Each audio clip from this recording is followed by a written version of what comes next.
Interesting characters coming in right now. Also, for anyone joining, I'm Max. I play Wally. What's up, Chanel? How are you? Hi, how's it going? We're talking all things Grease, Rise of the Pink How do I Ladies. leave it? There we go. How do I leave it? There we go. Wait, Max, how do you make us There bigger we go. since it's only two of us? What's up? How do I make you bigger? How we doing, You Max? said there should be a grid. I mean, I heard there might be a grid layout setting Let's to see. make people bigger. Like I see a bunch of boxes. I think this is the grid layout. Right, Jason. That's what I was about to say. Because No, I know, but it says you should be able to change the grid layout in settings so that everyone I'm is a pretty little sure bit. it looks nice. Okay, It let me looks- see. I'm not I'm going to gonna. settings right now. I don't want to mess anything up. I can go to comment settings, moderators, rankings. I just don't want to. Let me see. Listen, let's not rock the boat. That's what I'm saying, Chanel. I'm like, because I can flip my camera, I can No. mirror my video. Hi, Jason. What's up? What's up? Hi. How is New York? How is the smog? It's very well. Today is a lot better, but yesterday was so orange. Trisha says she's stressed for us. Me too. Oh, here comes my dog. Everyone's involved. It's all happening. Oh. How's LA? Olive? Olive's here. Hi, Bubble. Come here, Olive. Oh, it's so good. You know, sun is shining. Hi, Olive. Hi, Olive. Olive was scared of Jason, but Aw, next time she buddy. won't. Don't worry.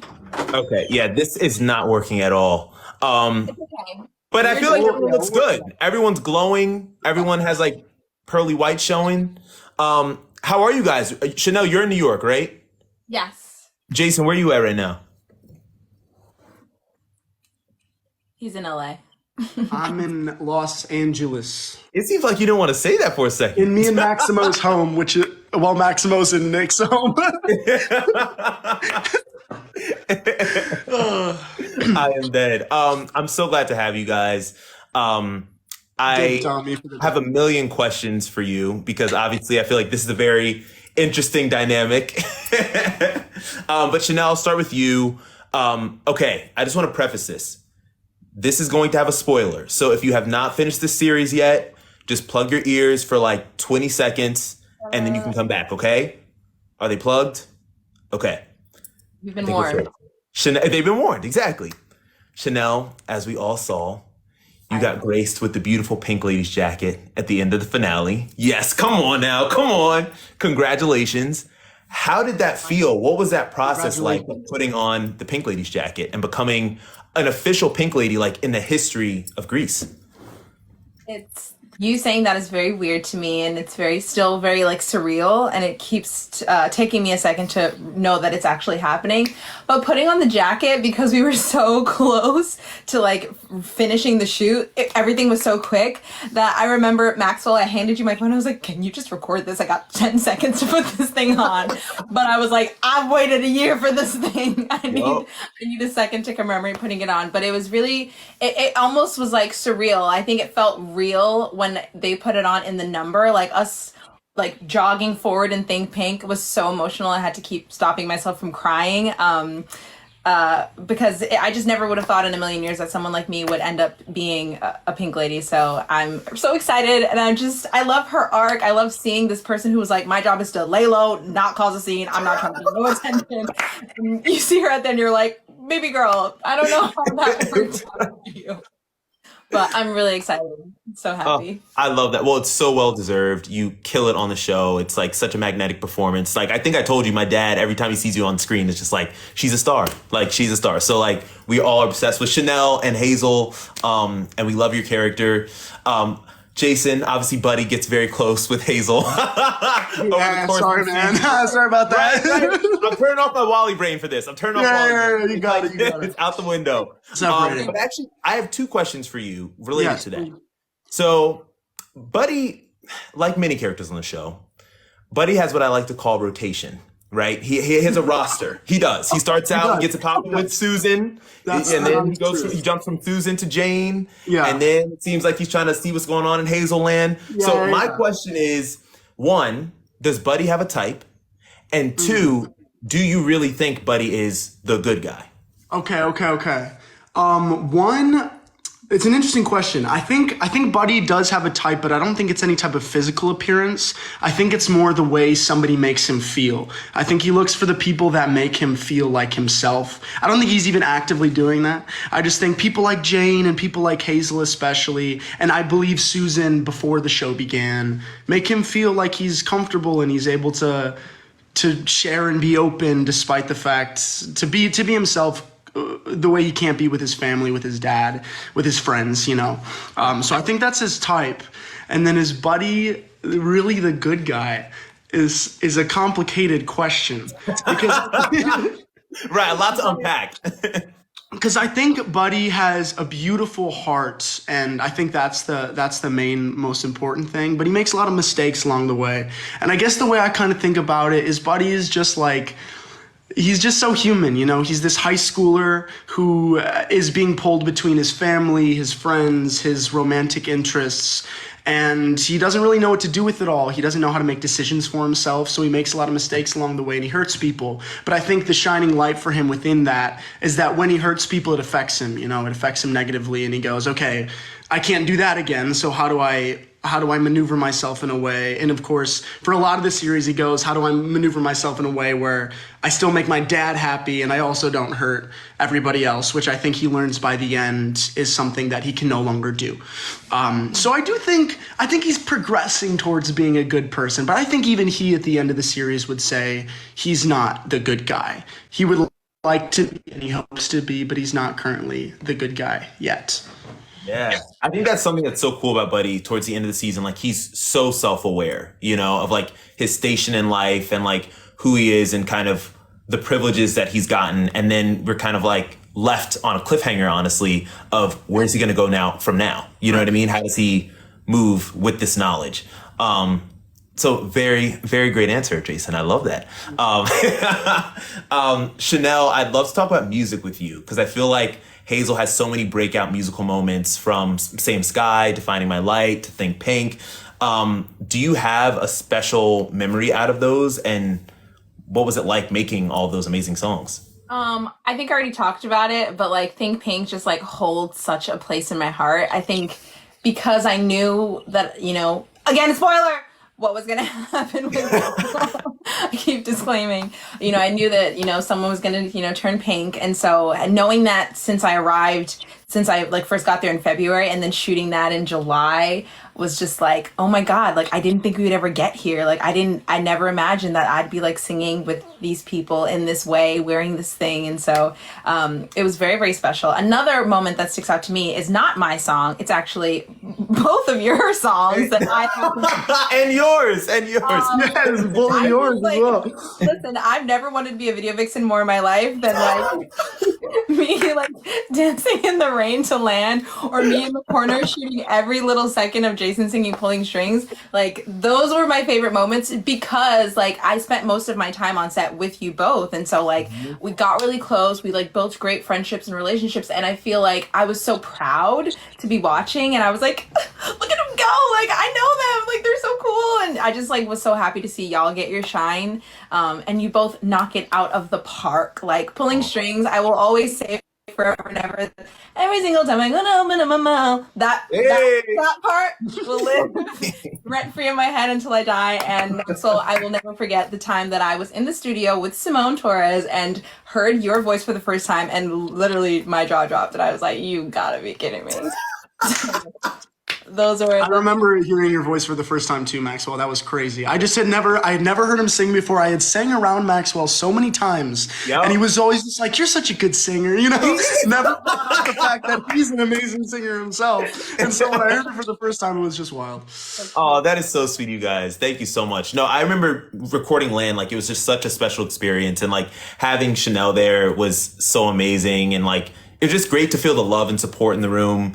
And I remember when I came in and heard even like your vocals on it, Chanel, my jaw was on the floor. Like your water riff, that's what lives rent free in my head. Like I listen to that all the time, back to back to back. So yeah, that was a really, really special experience. And Jason, speaking of the studio, what was it like recording Pulling Strings? Because I feel like your vocal performance on that is just out of the park. Thank you. It's It true. was nitty gritty. We recorded a lot of different options on it. We were unsure at the beginning how soft we wanted it, if we wanted it in a mix slash kind of a full voice or a falsetto. So we did a bunch of different takes on that. I remember it took like 3 different studio sessions, kind of changing it up until we found the right thing. And honestly, I'm just grateful for the faith the recording artists had in me with the sessions. It's a big vocal song. It's kind of a behemoth, and we did a lot, and we eventually got something we were really proud of, or at least I'm really proud of. And I think it fits in perfectly with the incredible direction and choreography of the number as well. So it was really a dream. And to hear the final product, I mean, they make you sound so good on it, you know, it is. And it's your voice, but it's the way they edit it together and all of that amazing technical stuff as well. So just grateful, just grateful. I love that. And so I know we have a few minutes left. I guess I want to end talking about our amazing love triangle that is brewing in the background. Chanel, for you, what do you think attracts Hazel to Wally and Buddy? What qualities do you think she's gravitating towards in And them? who is she like attracted to more? Like, Yeah, low key, if you could who just would you answer that. would I'm you screwed. choose? I think that Hazel, I was like rewatching the show, and the first thing she says to her friends over the phone is that there's no one that she can be herself with. And so I think that was something that really stood out to her. And I think in chronological order, I think that Buddy stood out to her, and there was an attraction to Buddy because he talked to her. Like no one else was like really trying to talk. Like Wally said hey in class, but that didn't go well. As we all know. Buddy was like, "Hey, I saw you." That's what it was. I think it was like, Yeah. "Hey, I've seen you. I see you."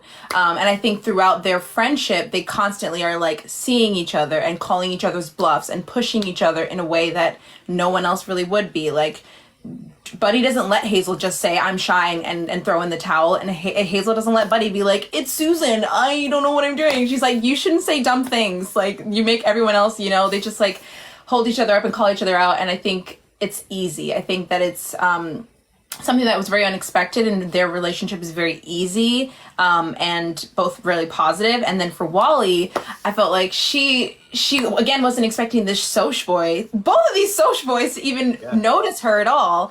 And I think what stood out to Hazel from Wally's perspective was that Buddy was seeing her as a friend, but wasn't reciprocating any of these feelings that she was building. And then it just took her like shifting her lens to be like, wait a minute, if I go back, like there's been someone who was like kept planting seeds and kept trying to get my attention and kept being there. There was one person at the party who like literally shielded me from a bomb and then walked me home and then said they were coming to the show not to see his best friend. Like, it just took her like, taking her like goggles off, her Google eyes off, and being like, there's somebody else who is paying attention to me in this way that I should give attention to. And of course, their song, their conversation before Land Don't Look So Bad, I think was like really a connecting force of like, they don't actually have that much in common, but what they do have in common is this shared experience that no one else can really relate to. So I think it's a combination of him seeing her, him reciprocating feelings that Buddy was not, and them having that shared experience of like, you don't have to, go through this life the way that we live it alone was really special. And I don't know which one's better. I don't know. I think I know. Honestly, guys, in the comments, say Wazel or Basil. You can let us know. I won't be offended. I won't be offended. Me neither. Exactly. I told you, my Wally brain is off. People had such strong opinions from day one. It was like the day that episode 3 came out, there were 3 edits by 1 p.m. and I was like, what is happening? for Basil. And then when I did a watch party for episode 3, half of the people in the room were like, he better not. Like they were so I know. excited. Like Wally passed Hazel in the hallway. They were like, whoop! And I was like, so I don't know. Right? No, it really was such a contentious thing. Even Annabelle was telling us, like, in the writer's room, like, they would go back and forth between Wazel Basil. Like, it's just a thing. Honestly, wow. I'm seeing both. I don't know. What do you guys think is a better choice for and what do you think these boys see in Hazel? Besides the fact that she's a 10 and a genius. Buddy She a bad, and she knows she's a Hazel 10. connected first, what I'm saying? Like they didn't have that love connection, but they were like friends like before Wally and Hazel. So I just feel like that's an important thing to know in the conversation. But I mean, I see what you do it. I see it. no. It's no opinion on it or anything. I just wanted to state some facts. And so if anyone's betraying a friend, it might be Wally, Oh my god. because maybe Wally should have known that Buddy was interested, even though Buddy didn't know. Well, I'd also like to say that Wally puts his money where his mouth is, and he really steps up to the plate, and he really takes action. Right, exactly. Right. He asked her out on a date. He showed out for her. Like, he really did it. So I'll just say that. I'll just put that on the cutting room floor. Did a lot. I will say, I think if from Jason's perspective, not Buddy's perspective, I think Buddy kind of blew it. If he liked Hazel, which he could have seen because they were connecting really well, he had plenty of opportunity before Wally got in there to do something about it, and he didn't do it. So, it's more of just an L for Buddy. But Dang, another out. I have a question. Do you think that Buddy and Wally should have a conversation about this? Should have a conversation about this? And yeah, who do you think is a better choice for Hazel? I definitely think they need to have a conversation. Like that. They need to, not even just about Hazel, but just in general, right, Jason? Absolutely. I think, yeah. Well, I just saw in the comments, I think Buddy needs to take a breather, and I totally agree. Like, before he even talks to Wally, he needs to take, like, okay, I've been interested in, like, 3 different girls over the past 3-4 months, so let me make sure I'm actually interested in this one before I, like, ruin my relationship with my best friend. And then other than that, they just need to hang out more. I feel like Wally and Buddy, they call themselves best friends, but they're not, they haven't seen each other in weeks. Exactly. Get over here, Max. Come on, I'm in LA. Get it. Right? I'm gonna hop on a plane. Literally, I'm gonna hop on a plane. I can't wait. I think that's all the time that we have for today, by the way, guys. Like, thank you for spending almost 2 hours, maybe even over 2 hours with us. Like, this was so special. It's been so dope to spend this time with friends and the amazing cast. And we've loved your questions and support and all the amazing edits and DMs that you guys have been sending. And hopefully we can do this again soon. I would love to do that. And the horoscope questions, Hazel's a Virgo. Oh, I didn't get to ask you guys. Right. Please tell me your horoscopes. I just saw it. I'm a Scorpio. Jason is a Scorpio. Our birthdays are a week apart, I believe. And Hazel's helping the basal points, though. See. Does it? Do they get along? I don't know. Jason, what's Buddy's horoscope? Annabelle, if you're in the chat still, I'm gonna need some help with this one. I don't actually know. Buddy's a Gemini. It says Buddy's a Gemini, Hazel's a Virgo, and Wally is a Pisces. Okay, love. Gemini. Wait, Hazel's Gemini what? season right now, isn't it? Virgo. Oh wait, Buddy's a Virgo? Wait. No, Hazel's a Virgo. Annabelle just said Buddy is a Gemini. All exclamation points. Pisces and Virgo are compatible. I'm gonna just say that. I'm like making up more for Yeah. We get it. Maxwell, you did such an amazing job on this. Yeah, I have a question. seriously. What's one thing that you wish Wally could tell the Grease universe that he maybe didn't get a chance to say season 1? That's my question. Like, what's something we don't know about Wally that we really should know? Oh my God. That's such an excellent question. I would say blanket statement. Don't judge a book by its cover. I feel like it's very easy to look at Wally and be like, oh, he's like this happy-go-lucky guy who just like goes with the flow and is happy with everything, but he's really not. And you start to see it, especially in his conversation with Hazel, but we only kind of scratched the surface. So I feel like I would just love for people to just say, even in life, like, don't judge a book by its cover and really like interrogate the people who are in your life and who you come across, because you just never know what someone's going through and what's running through their minds and how their experiences or traumas have manifested in their behavior. You know what I mean? So yeah, I would love to say that, which is an amazing question. such a good answer. Thank you. A jumble of an answer. Well, I can't wait till you're hosting your own late night talk show someday. You're so good at it, and this is just proof right here, and it's gonna happen. It's gonna be beautiful. I love y'all so much. We do. Also, guys, everyone go listen to Jason's EP. I'm plugging. I'm a good friend. I'm plugging everything. Let's go. Shout out, Hey Haley. You're the That's my listener. jam. Hey, Haley, that was so good. Okay. All right. I love y'all. We're signing off. Grease Nation, baby. Love you guys.